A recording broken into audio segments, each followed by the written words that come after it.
তাই জ্যৈষ্ঠ মাসে যে লক্ষণদাসে গরু নদী ছিল, তার লক্ষণদাস সার্কেস খেলা দেখাইতো, তারে আমার বাড়ির পাশে আনগে মারছে। আমরা অনেক দূরে দূরে বিল অঞ্চলে পলাইতে যেতাম, জলের ভিতরে এই সময় জলের ভিতরে আমরা এরকম পাট গাছের ভিতরে এরকম ঝুঁকি দিয়ে বইতাম।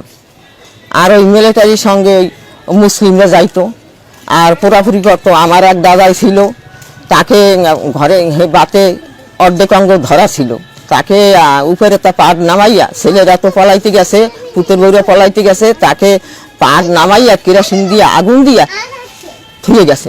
তা ছেলেরা তো আর জানে না, আইয়ে দেয় বাবা মারা, একটু অবশ্যই তো খাইতে পারে নাই, কি করবে, দৌড়ে দৌড়ে চলে তো অবশ্যই খাইতে পারে নাই। তারপর আমাকে বাড়ির পাশে লক্ষণদাসে গরু নদীতে হাতির পিঠে চড়াইয়া ধাইতে ধাইতে নিয়ে গেছে।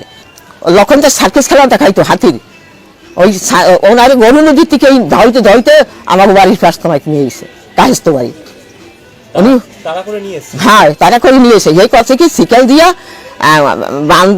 শিকাল দিয়ে মেহগনি গাছের লাগে বান দিয়া সে বাথরুমের ভিতরে ঢুকছে, জীবন বাঁচান গেলে বাথরুমের ভিতরে গুলি করে এবার লক্ষণদাসের হাতিরে কত লক্ষ যে ই করছে গুলি, হাতে মারা নাই। হাতি ওর বাবা 110 গুলি করছে, হাতি মরে নাই, গা ফুলকে গেছে। সে বলছে সর্দি দেখাইছে আমার কপালে পা, তার কপাল দেশা দেখাইছে, সে মরে গেছে। আমরা দিনে দেখতে যাইতে পারি না, রাত্রে দেখছি বাবা। আমরা এই ইতিহাস, আমরা খাবারও খাইতে পারি না, আমরা দৌড়ে কালে ছিলাম সবসময়, রান্না করছি খাইতে পারি নাই, না চালিতে থুয়া পুকুরে বাসায় নিয়ে যাইতাম, আবার কে নিয়ে যে খাবার হালাই দেবে, আর তারাই ডাকা দিয়ে থুয়া আমরা জলে দৌড় দিতাম। কি করবো, আমাকে তো বাঁচবার উপায় নাই, আমরা এই দৃশ্য করছি।